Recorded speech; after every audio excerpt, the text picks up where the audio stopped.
This is the plaintiff, Kevin Spears. He says he and the defendant were once great friends, and they purchased a boat together. A few years later, the guy sold the boat at a huge profit. He refuses to give him his fair share of the money he's due. And former friend or no former friend, he's here suing him for the $2,500 he's owed.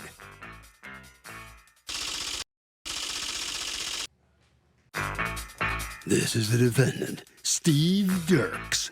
He says the plaintiff would buy parts for the boat and inflate the prices, making him pay more than his fair share.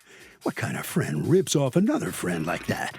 He ended up buying the plaintiff out of his share of the boat. He then ended up selling it a short time later, and this guy's dead in the water with this lawsuit against him.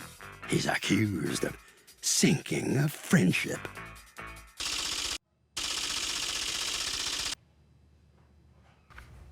All parties, please raise your right hand. People's Court is now in session. The Honorable Judge Marilyn Leon is now presiding. Litigants have been sworn in. Thank you, Douglas. You're welcome. All right, Mr. Spears, you're suing Mr. Dirks for $2,500 that you feel he owes you based on a contract you guys were partners in a boat on. Talk to me, Mr. Spears. You tell me first your side of things. My side is basically we had a contract. They started having family things and wanted me off the boat. Okay, let's talk first. How do you two know each other? We used to be real good, close friends. How long had you known each other before you decided to buy a boat? 20 plus years. Oh, long time. All right. Yes. And then how did you two meet? Through work originally. Okay. So you stayed friends and then you decide that you're going to buy a boat together, correct? Correct. And what kind of boat do you buy? It's a Wellcraft Scarab, 18 foot. All right. And you bought it along with a trailer for $1,500, correct? Total, yep. Each of you paid $750 at that time. Correct. And then for some reason, one of you had the boat under one name and instead of jointly, and then you had the trailer under another name? Yeah, well, that was just our gentleman agreement. Is he put the trailer in his name and I put the boat in my name. Yeah, that's a bad idea if you both own each. I mean, but anyway. All right, so you owned the boat together for how long? Year and a half. And during that year and a half, are there problems between you two? Not really until the very end. And what happened at the end? It didn't have anything really to do with the boat. It was just lives were changing. Okay, meaning? Meaning he has a child and he had wife and they were going through things themselves. Right. And it kind of put strain on all his friendships, not just ours. Okay. So he wanted to just separate. All right, he wanted to own the boat himself. So he bought you out. Bought me out. All right, but tell me the terms of the buyout. We spoke the day before on the phone. We both know what the boat's worth. We're in the boat business. What does that mean that you're in the boat business? Yeah, I should clarify. We don't do anything except like for friends, and we don't do it anymore, but we do lots of work on boats. Right, but as a business or as a hobby? As a hobby. Okay, what's your day job? Truck driver. And what's your day job? Same. Okay, so you got a good deal on the boat, plus you guys put some work on it? Yes. How much work did you guys put on in it? What do you mean, how much? How much money or how much work? Like the work, actually, what did you guys do? What were the improvements you did? Okay, it had a throw-out bearing that we switched together. And while it stayed at my house one winter, I put a floor in it and cleaned up the upholstery. Okay. So at the time when he wants to buy you out, he doesn't buy you out for $750. No. What does he buy you out for? $1,500, with a promissory note if he sells it that he'll pay me the difference. How much total did he give you at that point? Just $1,500. Okay, I've got do you have the document that you two signed? Neither of us signed a document. Do you have a document that you guys wrote and didn't sign? Yes.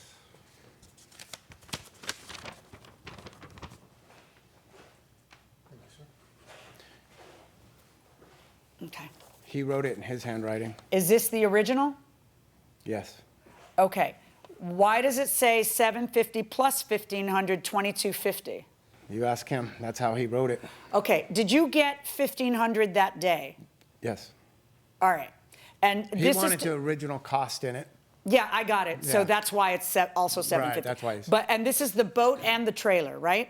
Yes. Okay, even though the trailer's not mentioned here, everybody understands it's the boat and the trailer. Correct. All right, so now, so he writes it this way. Then what happens? According to you, he sells it for how much? $6,500. Where did you get that information? I got it from the owner that bought it. Okay, do you have that somewhere? Can you prove that? It's on my phone. Okay, well, it needs to be in my hands because I'd like to understand where you get that impression, because he's introduced into evidence a bill of sale that has a different amount. So I'd like to see, so other than everybody cheating the tax man, I'd like to see what evidence you actually have of how much it was sold for. While you're looking at that, let me talk to you. What did you sell the boat for? $3,400. How much money did you receive? Just $3,400? $3,400. Why is he under the impression that it was $6,500? The boat sold again after that, where there was a profit made by the person that bought it from me. Did you get any money from that guy? No, no. And Who did you sell it to? I prefer not to say it, but if I must, Just I give me will. a first name. Chris. Okay. And then Chris sold it when? How long did Chris have it before he sold it, I guess is my question. I'm not sure. I didn't record Are we talking it about a down. day or a week? No, months. Months. How many months? Less than 6. Okay. So 1 or 2 No, or 3? I'm thinking 5 or 6 months. Okay. And when Chris sold it at a profit, did he give you any of that money? No. Okay. And it was not to avoid any taxes, as in Nevada, in a used private sale, there are no sales. No taxes on Correct. the, all right. Only deal. So do you have a bill of sale for the sale of the boat to Chris? I do. Can I have that? Sure. And then you were looking to show me the proof that it sold for $6,500, and to whom, from whom? Did you find anything? No, Who bought it for $65 from whom? Like, in other words, do you know what he's, like he just said he sold it to Chris, and that 5 months later, Chris is the guy who sold it to somebody for a profit. So that's not how it is from DMV or Wildlife. It went from another owner, but I Let don't me know how see to that. pronounce her last name. Did you guys register it? You registered it in someone's name. The boat was registered in my name. Right. Then it went to Steve when he got it. Hold then on, hold her. on. Okay. What is it you're showing me? Tell me what you're showing That me. is the registered How do I owner know after how? Okay, this is a Steve. registered owner, and it's in the name of a certain person when this was run, which is March 28th of 2020 something. It's cut off. Okay? I don't know what it says. I'm going to assume it was this March. No. No, it was, let me see, because there's lots of copies here. Okay, but this is So the transfer date is May of 2021. Correct. Right? So that's the relevant part. When this was run doesn't matter. So this is saying that this person registered it in their name on May 11th of 2021, right? And what does that prove to me about how much it was sold for? It doesn't. It proves that he didn't sell it to Chris. Okay, he has got a bill of sale from him to a man named Chris on 9/12/20. Then I see that in May, it is transferred to the person on the document you gave me, but that's 5 and 3, it's 8 months after he sells it to we'll just use the first name, to a Chris for $3,400. This is the bill of sale from the Chris that you know. So where's your proof that he sold it for $6,500? Because here's the thing, you're trying to enforce that he didn't buy it all off you the day he gave you the $1,500, right? The agreement is if there's a profit to be made, we split that profit, right? A profit above and beyond whose investment? Right, I understand. Right, where it's you're his, going it with would be his, and the light most favorable to him, it's his. All right, but now, according to you, tell me about, you didn't, why are you, in your answer to the complaint, you seem to be arguing that you bought it from him outright that day. Okay, so we had a deal while we were partners that if we were to ever sell the boat, we would split the profits. However, if either one of us wanted to buy the other person out, we could buy him out at cost, which was not $750, it was really $1,000. We each had $1,000 if you include repairs. It was to buy the other person out at cost so you can. Was any of that in writing? It was not in writing, but that was an agreement we had. The plaintiff denies it, and when That's why it needs to be in writing. Wait, don't yell. On the day that I went to pick up the boat and buy him out, I paid his full asking price, which was double what he had into it. And at that point, I automatically thought that the verbal contract we had was null and void. I paid him a profit. And when I took the boat, I assumed all responsibility, all repairs, all liabilities, all risk. I alone, storage. I didn't. No, I'm with you. I just, he says the agreement you guys reached that day is still that if there's a profit, you split the profit. He wrote that day. In fact, you wrote that in the paper. So. And I would not sign it or date it because I did not believe in it. And I had my. But did you write it? I did write it, yes. Okay, so how am I not to glean? Why would you write it if it's not Because part of your I understanding? had my wife and my 6-year-old son in the car at the time, and he's a very intimidating He's person. half your size. Why is he intimidating to you? His personality. Okay, He's but not then don't intimidating sign to it me. because you're not. How tall are you? He's How big are you? How tall are you? I'm 6'5". He's Okay, intimidating you're to my right. son. I To see. my You're son. practically your whole body's over the lectern. I'm not used to that. So it's going to be very hard for you to argue duress. This is something you write into the contract. For me, but for my family, yes. Why? So I was not under duress for my own safety, but for that of my family. Why? They're in the car, and you're out there buying a boat. I've seen this. I think you regret writing it but I don't think that you were under duress. My intention So now you sell it for $3,400. Mm-hmm. You have no other evidence to show me that he sold it for $6,000, right? The only piece of paper the picture you were showing me was a piece of paper with writing on it. I mean, if it's water cooler gossip, it's not proof in court. You understand that, right? I do. Right. Did you ever say to him, hey, how much did you sell it for? Yes. And what was I his tried to have answer? a conversation with this man. He Right. refused. What did he say? I owe you nothing. He I owe you nothing. Repeated it 3 times and then smuttered, take me to court. Okay. All right, so you did. And now we have the bill of sale. Do you have anything to suggest that this is fraudulent or anything? I can't prove that. Right, I know. Yeah. And that's the problem because Yeah, you have the burden no, of proof. I see. So what that tells me then is there's still a profit, but it's a little profit. What that tells me then is he pays, you guys split the cost of the repairs, right? Yes. All right. So on the document that he wrote. So, Your Honor, Yeah. I feel like he's being liable. He's harassed me at work, and I don't think that's necessary in this case. Well, I got to decide the case based on the proof that you're bringing me. The proof that you're bringing me is this document, which he's trying to divorce himself from. I don't care what he tries to do. He's not going to divorce himself from it. That it says he bought it from you, $750 original, $1,500 on 4/29/20. And so he gives you an additional $1,500, just like you said. So the total is $2,250 because he had $750 in it before. I guess that's how he's doing the math. I know. Can I explain Yeah, how go that ahead. works? Okay. So I originally bought the whole boat. He couldn't afford it. He paid me later in time $750. So we Okay. split the $1,500. Got it. Okay. So total boat was $1,500. Then we split all costs on So me. that means you were into it for $750, and he was into it for $750. Correct. Then he gives you $1,500 in April, and then any profits are going to be split. So you both had $750 in it. Then you both split whatever the repairs are. Correct. Right. So you're both into that for that much. Mm-hmm. The repairs were how much? We each had 1,000 total with the purchase, so 250 each. This was before I bought out his interest, in his words. Right. Why did you say in your answer to the complaint that you felt like who does that, like a friend, inflate the cost of parts? Tell me about that. I got word that he was nickel and diming me a little bit. I wasn't worried about the $5 here, the $10 there. I didn't care about the money. What I cared about is a friend will diminish a friendship for a couple bucks. And So what was he doing?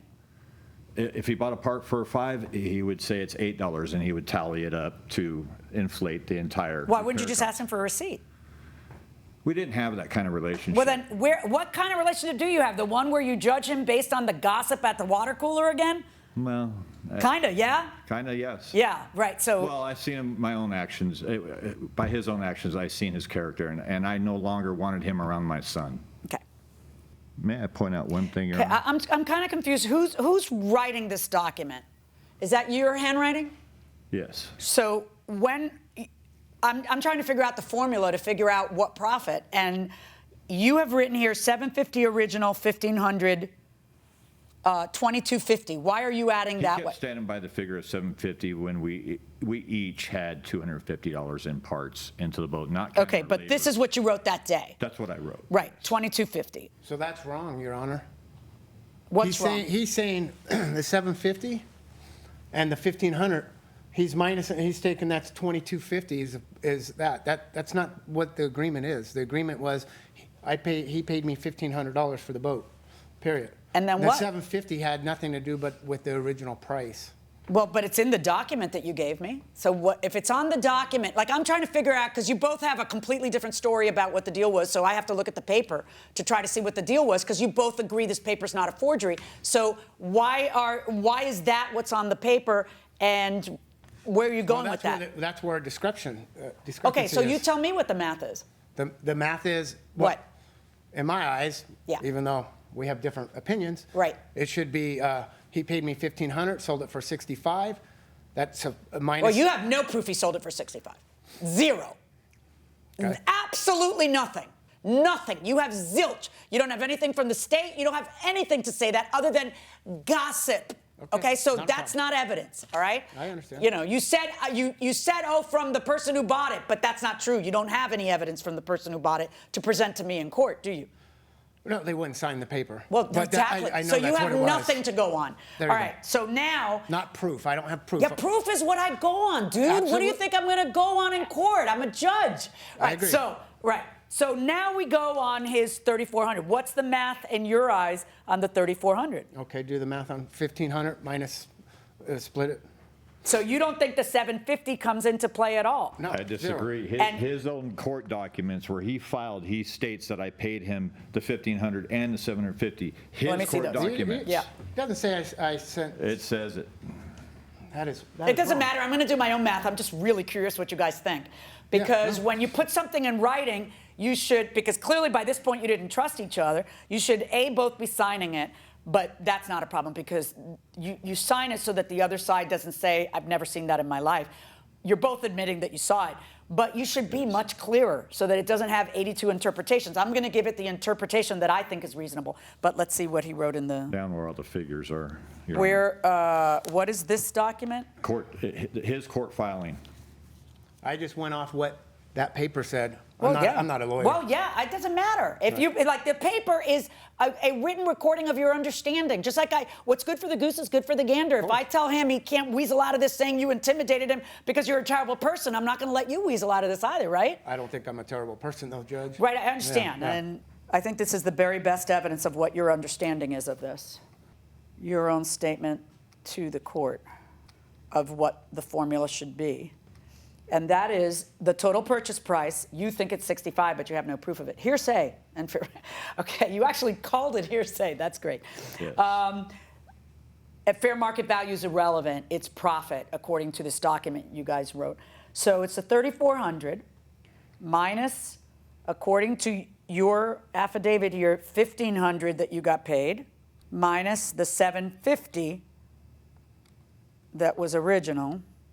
That leaves a profit of $1,150, which divided by 2 is $575.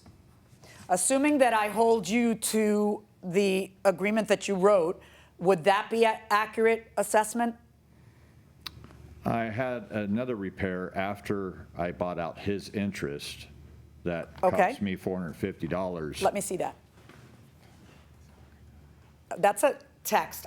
You could send yourself that text from a different phone. Do you have evidence of a repair that you had to pay $450 for? He's also a mutual friend of ours. I don't care. He's not a mutual friend of mine. I have the text on my In your phone? Yes, of that. Okay. What is the name of the person? Aaron. Do you know Aaron? Yep. Do you trust Aaron? Like if I find it in his phone from a while ago, would Aaron have been accurate? No. Welcome back to the People's Court. I'm Harvey Levin. The plaintiff says he and the defendant owned a boat together. The defendant sold it and has not given him half the profits. But the defendant claims he bought the plaintiff out of his share of the boat and he was free to sell it, so he did. Let's go back into the courtroom. I mean, you could keep calling this a gentleman's agreement. How much of a gentleman do each of you think the other one is right now? Right. Don't have gentlemen's agreements on something that's a couple $1,000. Put it in writing. It takes 4 seconds. Mm-hmm. Right. I'm ruling in favor of the plaintiff in half the amount of what we can see the profits are. That means a judgment in favor of the plaintiff in the amount of $576. Good luck, folks.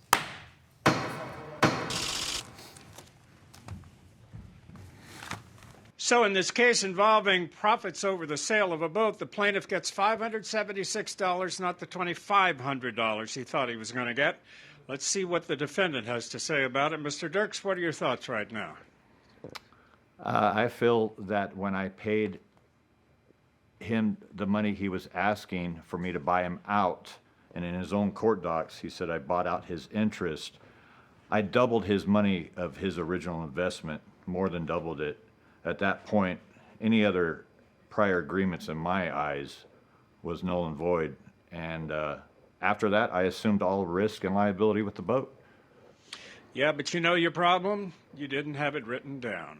Yes. Am I right? Yes. And that's what the judge goes on evidence. And you cooked your own goose, so to speak. I do it often. All right, sir, I'm sorry about that. Obviously, what was a friendship is no longer a friendship. I assume you have no more involvement with Mr. Spears, is that right? Unfortunately, we have to work together and try to keep it professional. And you do. We each have a pension, and neither one of us wants to get in trouble at work. Well, all I can say is good luck to you, okay? Thank you. You're very welcome. All right, thank you. All right, let's see what Mr. Spears has to say about it. He was expecting to get much more money than just $576. Mr. Spears, what are your thoughts? My thoughts are he kind of showed his character. He showed us that he's liable. He's being liable to me. Other than that, it is what it is. I didn't have the one stick of proof to prove my case, which really is a bummer. But, you know, it's hard to go find someone and have them write you and sign some paperwork saying that's how much they bought it for.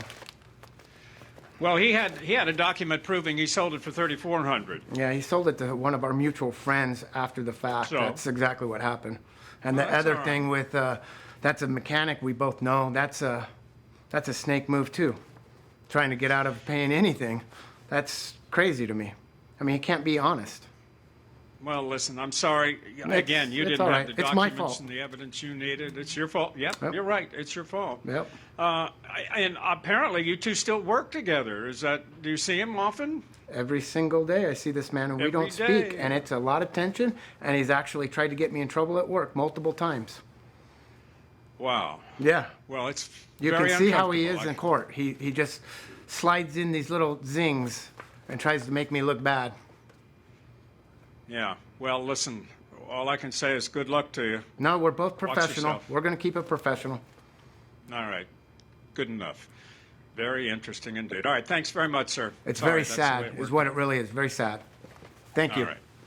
You're welcome. Interesting, huh?